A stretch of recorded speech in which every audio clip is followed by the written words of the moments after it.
情熱的でしょ。今だね。よろしく。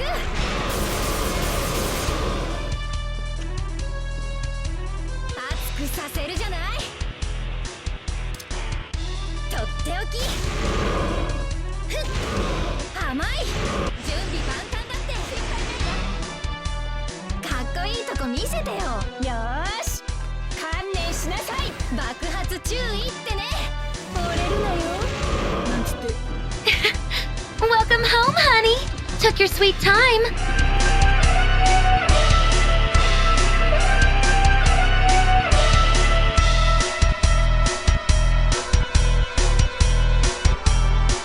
So let's start off with Jessie Skill 1, which grants the Avalanche's Provisioner's buff for 6 turns, increases Brave by 50% of own attack, then deals 4 HP attacks that deals 50% splash damage, allows for 150% stolen max Brave overflow, recovers 20% Brave in between HP attacks, and delays the target by 2 turns. The buff grants the party a 20% attack and max Brave up. Her skill 2, moves selected allies' turn to after her own, increases party's Brave by 50% of own attack, then deals an AoE HP attack 4 times that allows for 180% stolen max Brave overflow, deals split HP damage and recovers 20% Brave in between HP attacks. Now her EX grants the Top Billing Tonight buff for 8 turns, then moves the party with selected ally going first to after her own turn, increases party's Brave by 50% of attack, then deals an AoE HP attack 5 times that allows for 180% stolen max Brave overflow. It deals split HP damage, recovers 20% Brave in between HP attacks, and her EX is ready to be used again on her following turn, which does grant her the plus version and deals the same attack except that you do gain a free ability use on her following turn. The Top Billing Tonight buff provides the party with the following: a 20% party attack up, max Brave up, and stolen max Brave overflow up, and a 40% party Brave damage up. Now, her C65 lasts for 7 turns and provides the party with the following: a 20% attack up, 10% party max Brave up, 10% party stolen max Brave overflow up, 20% party Brave damage cap up. Her LD grants the I Never Miss buff for 12 turns. She moves own turn to just after the selected ally, increases party's Brave by 50% of own attack, then deals an AoE HP attack 4 times that allows for 180% stolen max Brave overflow, deals full HP damage, and delays all targets by 2 turns. Now the I Never Miss buff provides the following: a 20% party attack up, Brave damage up, HP damage up, and stolen max Brave overflow up, but to Jessie it's going to be a 40% increase.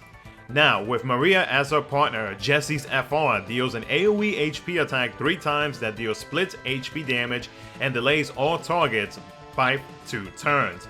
Her FR conditions are as follows: a 20% increase whenever a teammate uses a ranged ability, a 20% increase whenever a teammate's turn is manipulated or a teammate delays an enemy once per turn, and a 40% increase whenever the previous turn was an ally's turn. Now, before we continue on to the should you pull portion of the video, I wanted to thank all of my YouTube members for the continuous support.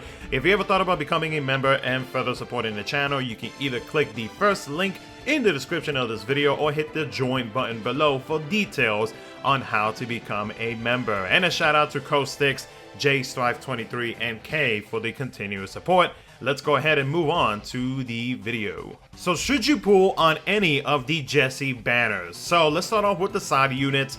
Barret, he provides party crit rate up and some additional party ores, but it's not really anything too much to really talk about. Really, the biggest thing about him is going to be that crit rate up. He does have a nasty LD ability, which does a very good amount of HP attacks, and with proper setup, which does include the force being active, it can definitely be a damaging LD ability, but you're really going to be using Barret more as a 3rd slot unit, and take advantage of the party crit rate up, whether you have him on a team or if you're going to be using him as an LD call ability. That's really going to be like his biggest purpose, is just that. So whenever you are needing crit rate up for the entire party, having his LD call ability is definitely an option for that. But other than that, I would say he's not really like 1000% necessary. And if you already have other call abilities that provide party-wide crit rate up, then you'll be good to go. With Snow, great farmer. I mean, I still use him as my primary farmer to grind through quests and whatnot. So, I mean, he's great for that so long as you get his LD ability. So, any newer players, if you are wanting to just grind through quests, he does deal a preemptive attack, which makes him such a great farmer to be able to grind through the numerous amount of quests that you may have.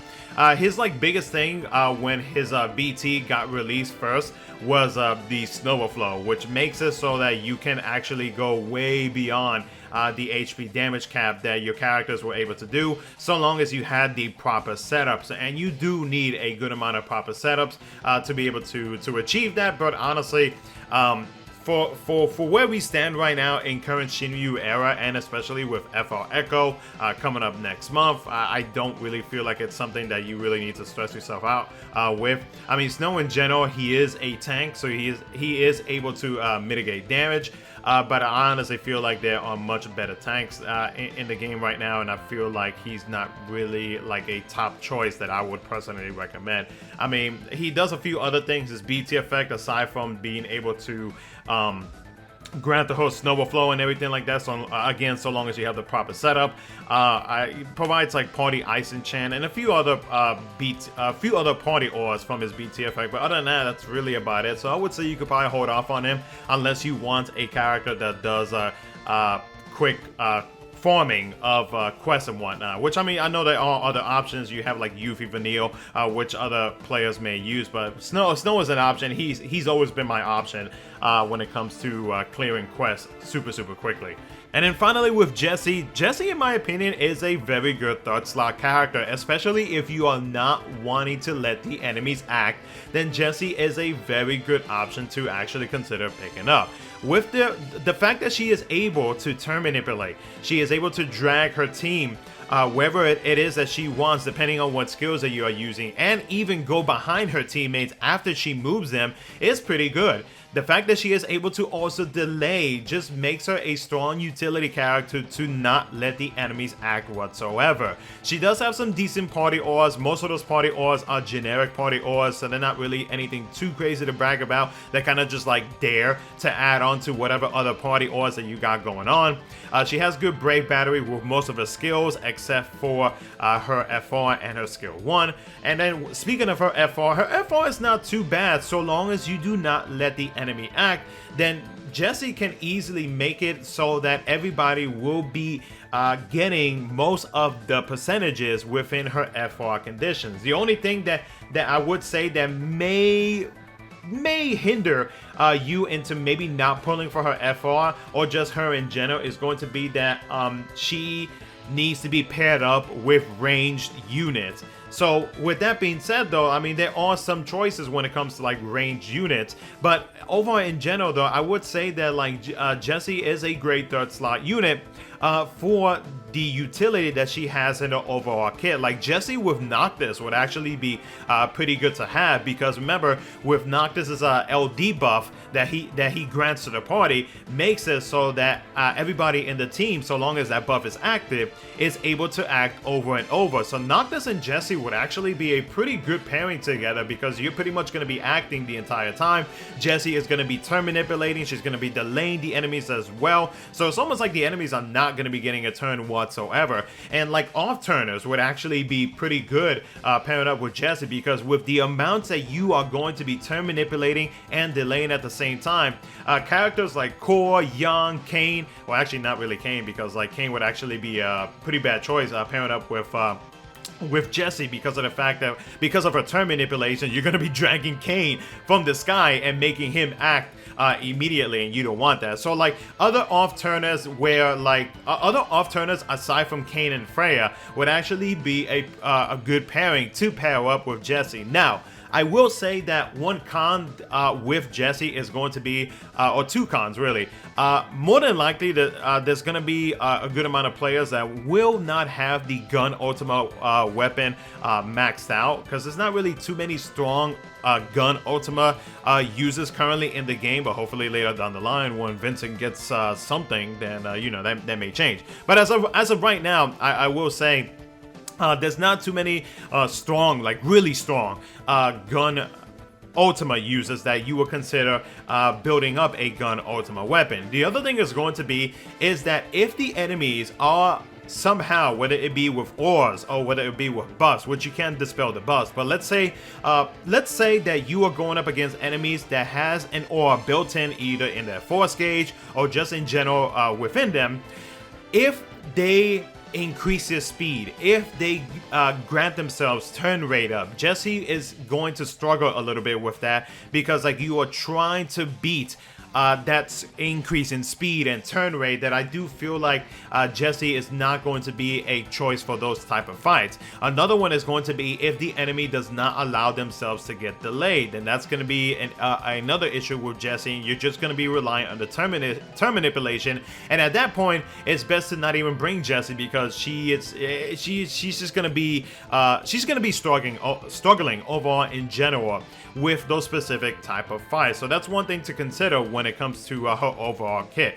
But in my opinion though, I think she is a strong third slot unit. If you're wanting to constantly act over and over, then Jessie is a really good option. If not, then I would say, you know, if you feel comfortable enough where you do not need her utility, then I would say, you know, hold off until her kit gets reran in a future release, which will be her lost chapter technically, and then she gets a BT at some point, which she does not have just yet in JP. So for me myself, I'm gonna be throwing some tickets at a banner, just because like I pull for every FF7 unit, so yeah, I would definitely be pulling for her kit once again.